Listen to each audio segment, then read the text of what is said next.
Welcome one and all to Geek Boulevard. Steve here with another movie review, and I was highly anticipating this one, and that movie is Predator: Badlands. Let's dive right in and see if Predator: Badlands sticks the landing. Predator: Badlands is directed by Dan Trachtenberg. It is rated PG-13 with a runtime of 1 hour and 47 minutes. Cast out from its clan, an alien hunter and an unlikely ally embark on a treacherous journey in search of the ultimate adversary. Right off the bat, this film is a vastly different approach to the franchise, where the Predator is actually the main character rather than the antagonist. So I will say, having so much love for the first two Predator films, and I also really liked Predators, the less said about the Predator, the better. I really enjoyed this different approach to the familiar formula that we're used to. And that is due to Dan Trachtenberg, who is seriously breathing some much needed life into this franchise with his first crack at it with Prey, which was amazing,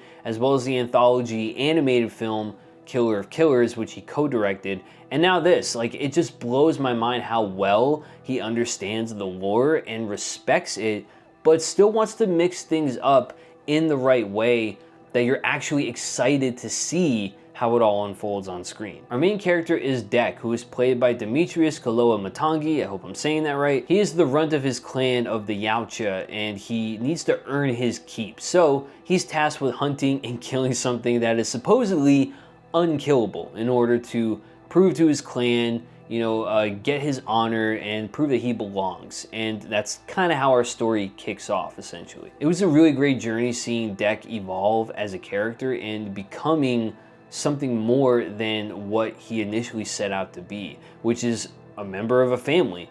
And I really enjoyed witnessing that evolution unfold for the character, which is something I didn't really expect to say about a character who kills anything and everything purely for the hunt of it. Our only other character that Dek really has conversations with and dialogue with is Thea, who is a synthetic from Weyland-Yutani, played by Elle Fanning, and I liked their back and forth with each other. It was a good bit of fun as she teaches him a little bit more about feelings, which sounds terrible when I kind of describe it like that, because this is a Predator film, feelings, they don't really mix that well. But here it really works, and she helps Dek learn more about compassion and that sometimes you find family in the oddest places and situations. The action sequences here are really well done. Pretty much as soon as Dek lands on the planet where he has to hunt this unkillable creature, it's just non-stop action. It just goes. And I was having a blast just watching Dek trying to survive on this harsh planet where literally everything is trying to kill you, and he was looking badass doing it. Now, I mentioned earlier that this Predator film is PG-13, which I'm sure puts a lot of alarm bells up for people, and trust me, I was the same exact way when they announced this, as Predator has always been an R-rated franchise, with, the exception of Alien vs. Predator, which was PG-13 as well. And I was weary going into this having known that information, but honestly, I did not notice anything different about the film with the change in rating. The only difference that you'll notice is that there are no humans in the movie. It's mostly synthetics and aliens who have different colored blood inside them.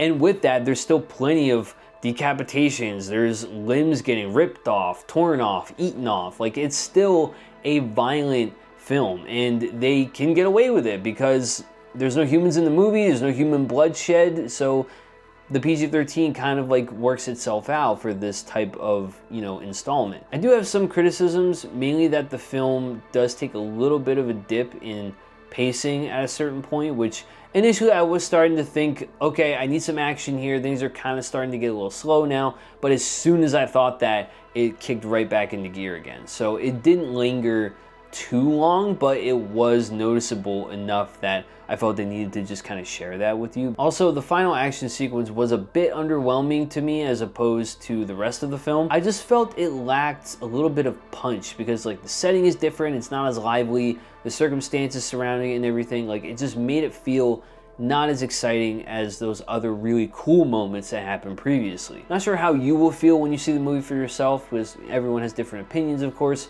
but for me, it didn't quite work as well as I would have liked it to. Overall, I'm giving Predator: Badlands a score of 4 out of 5. The perspective shift in making the Predator the main character sounds both risky and refreshing, and it easily is the latter, as Deck is a one-note character that evolves into something much more by the end. Dan Trachtenberg is easily the man to keep taking on these cinematic moments in Predator lore and knocks it out of the park here with expansion to the Yautja species and the franchise as a whole. The pacing does tend to slow a bit when the second act comes around, and the final fight sequence wasn't as thrilling as the previous moments in the film, but there's no denying that this is a badass Predator film with heart. I do have one major concern about the franchise in general. You have to boil it down to this. It is a Disney film.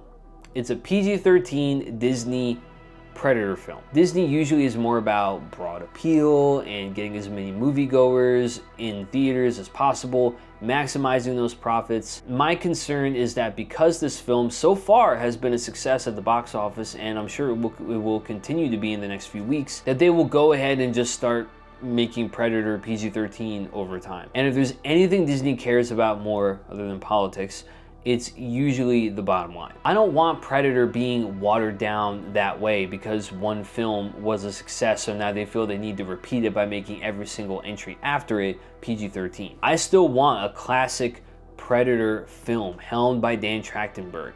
He knows his stuff, and I hope he gets to make more movies in this world, because if there's anyone that I trust with the keys to this franchise, it's absolutely him. So hopefully he can make a classic Predator film. Like Prey was just such a breath of fresh air when I watched it, so I'm eager to see what he comes up with next in the franchise, and hopefully it is R-rated, but we'll find out. Those are my thoughts, but now I want to know what you guys thought of Predator Badlands. Have you seen it yet? If so, what did you think? And give me your rankings of all the Predator films. I'd love to know where you stand with this one. I'm sure The Predator is at the very bottom of that list. Don't forget to like the video if you enjoyed, and remember to sub to the channel and tick that bell to be notified whenever new trailer reactions or movie reviews drop on the channel. Thank you guys so much for watching. I hope you enjoyed. Remember to stay classy, stay geeky, and I'll catch you in the next video.